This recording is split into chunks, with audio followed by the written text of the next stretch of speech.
Assalamualaikum warahmatullahi wabarakatuh. Kepada yang terhormat dosen pengampu mata kuliah konsep dasar IPA Bapak Aan Widiono MPD, dan tak lupa teman-teman satu kelas semester 3 A7 PGSD yang saya cintai dan saya banggakan.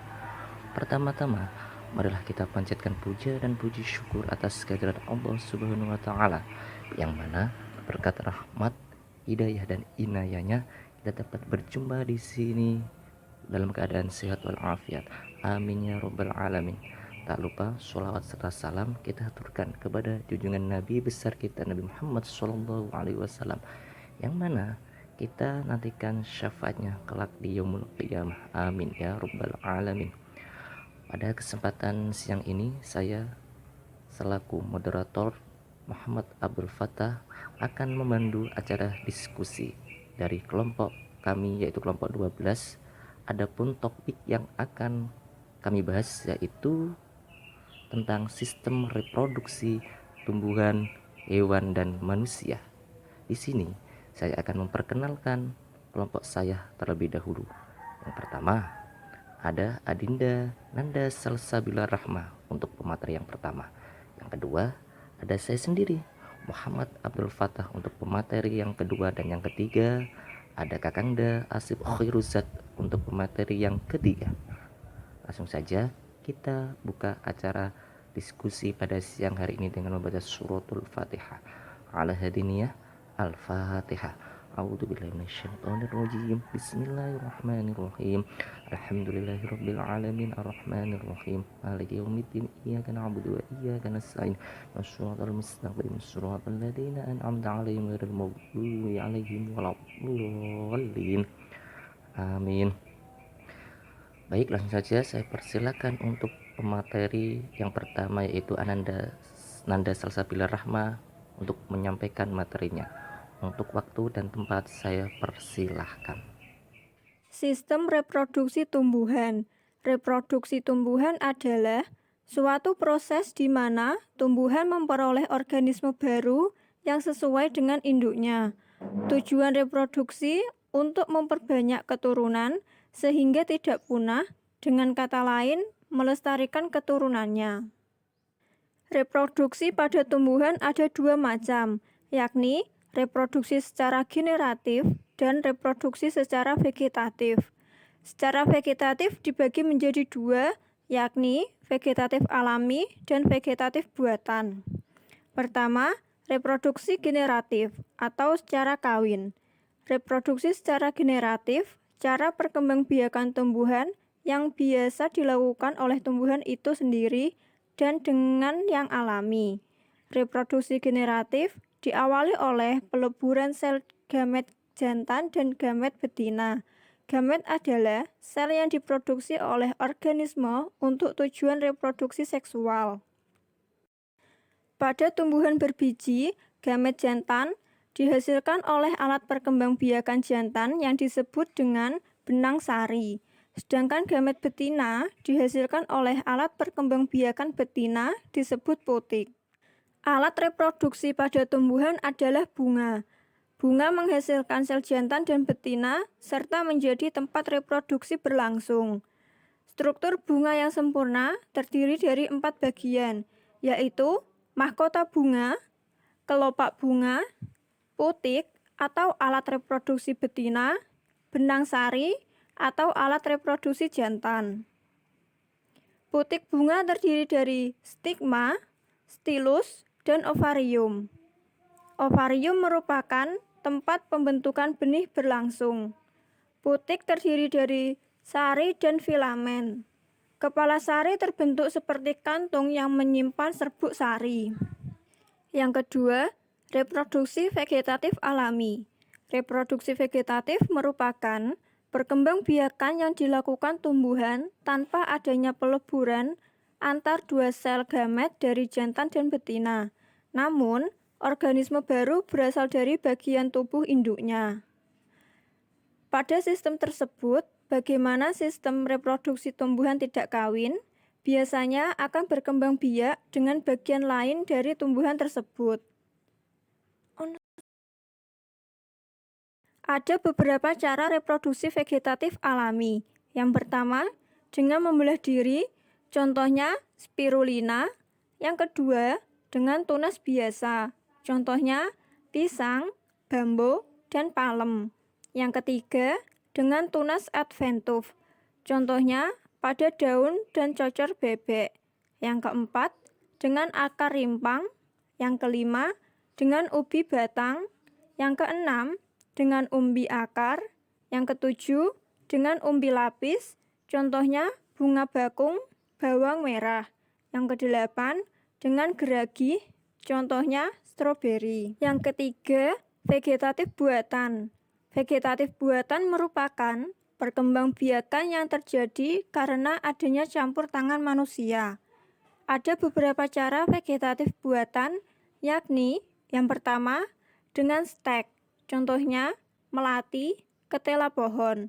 Yang kedua, dengan mencangkok, contohnya jambu biji dan mangga. Yang ketiga, dengan merunduk. Yang keempat, dengan menempel memakai tunas. Yang kelima, dengan menyambung, yaitu menyambung batang pokok agar kuat dengan batang tanaman lain sejenis.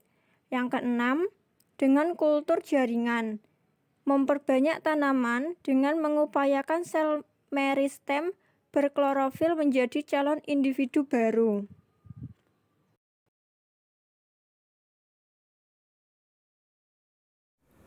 Baik, di sini saya akan menjelaskan tentang sistem reproduksi hewan.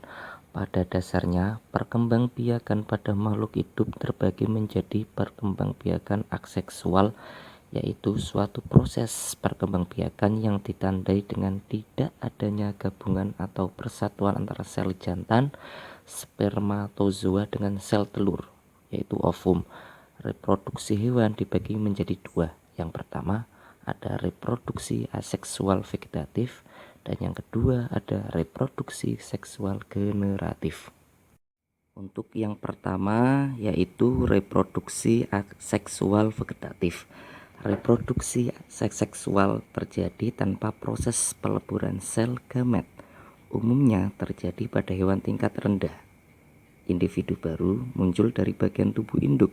Beberapa hewan melakukan reproduksi aseksual karena bagian dari siklus hidupnya dan beberapa pengaruh lingkungan yang ekstrim. Pada hewan yang masih primitif, jaringan yang menghasilkan sel gamet tersusun menyebar. Jaringan ini terdiri atas sejumlah lokus yang berfungsi untuk perbanyakan sel kelamin.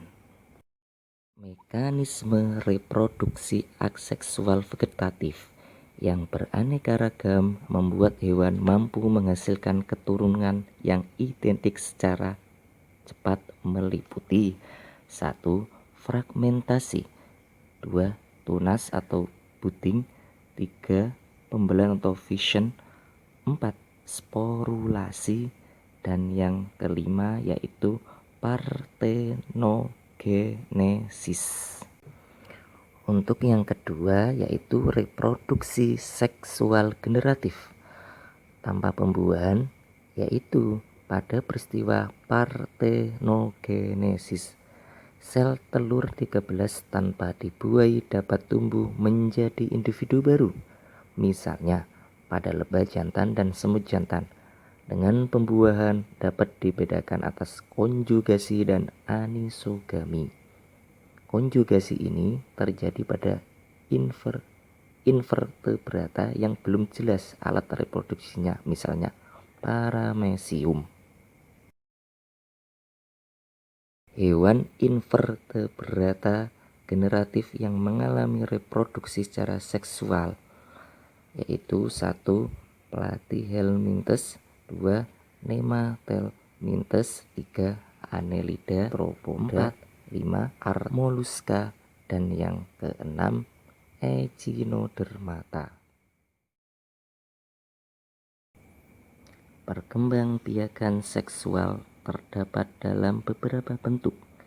Yang pertama ada ovipar, yaitu merupakan perkembangbiakan seksual yang ditandai dengan si betina dan si jantan melepaskan sel benihnya di luar tubuh dan fertilisasi terjadi di luar tubuh. Yang kedua, ovovivipar, yaitu perkembangbiakan seksual yang ditandai dengan si betina melepaskan sel telur ke dalam saluran reproduksinya sehingga terjadi kopulasi. Pembuahan terjadi di dalam saluran kelamin betina. Sel telur tidak permeabel di luar tubuh induknya. Dan yang ketiga, vivipar, yaitu perkembangbiakan seksual yang ditandai dengan si betina melepaskan sel telurnya di dalam saluran reproduksinya. Terjadi kopulasi, fertilisasi terjadi di dalam saluran kelamin betina. Terima kasih. Sekian dari saya. Saya persilakan untuk pemateri selanjutnya memaparkan materinya. Fungsi dan organ penting dalam sistem reproduksi manusia. Reproduksi manusia adalah upaya makhluk hidup untuk mewariskan sifat-sifat induknya kepada keturunan berikutnya dan mempertahankan kelestarian jenisnya. Alat reproduksi manusia pada laki-laki terbagi menjadi dua bagian, yaitu alat reproduksi dalam dan alat reproduksi luar. Alat reproduksi dalam terletak di dalam tubuh yang terdiri atas bagian-bagian berikut. 1. Testis.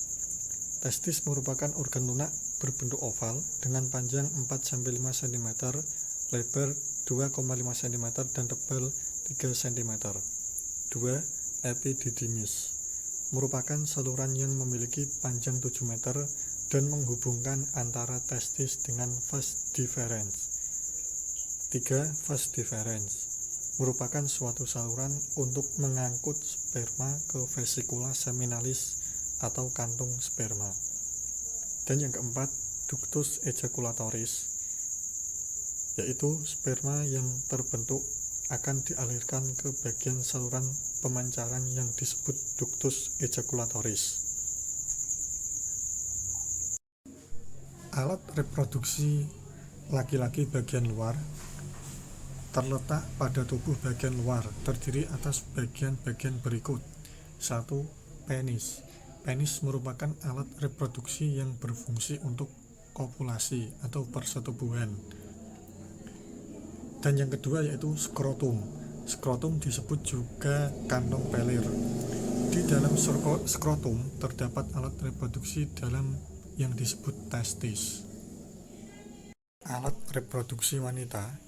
Sistem reproduksi wanita tersusun atas serangkaian alat reproduksi yang juga menjadi tempat berlangsungnya pembentukan ovum, fertilisasi, kehamilan, dan persalinan.